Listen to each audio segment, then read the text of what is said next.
Okay, guys, you're here with the Dragon again, with Dragon Works, and try to stay with me here, follow along.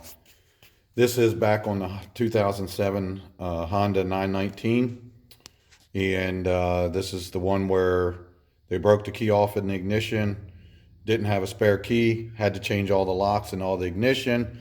Then the customer got the parts in, and they weren't identical, and I was going to have to figure out some wiring and so forth.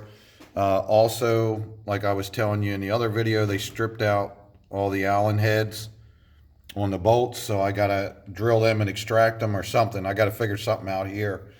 But as soon as I flipped it over to do that, I realized that these looked really familiar. Okay, so this is the new lock. Let me hold this so it don't fall apart.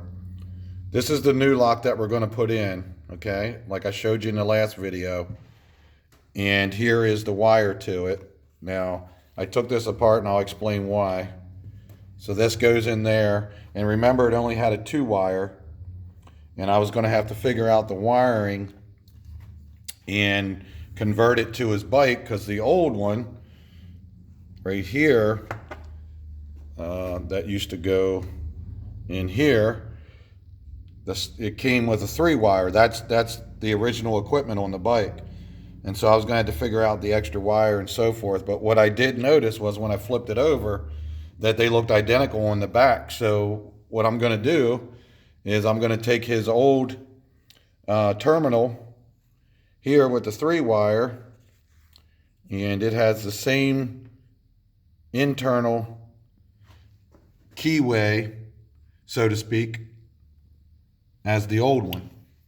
So I'm just simply going to be able to switch these over, and I won't have to change the wiring at all. It'll plug right back into the wires.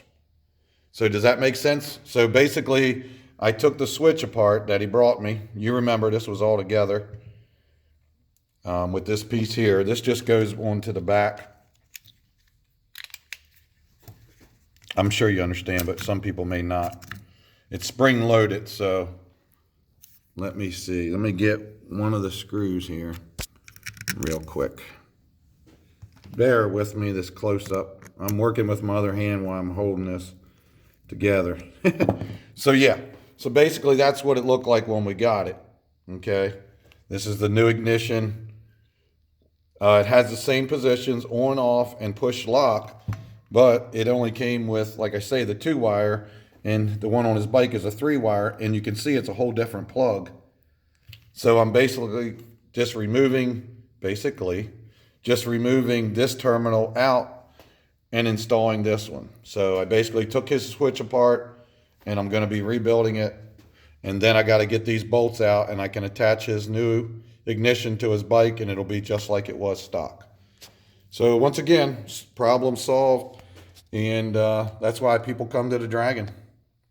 All right, guys, thanks for watching. Peace out.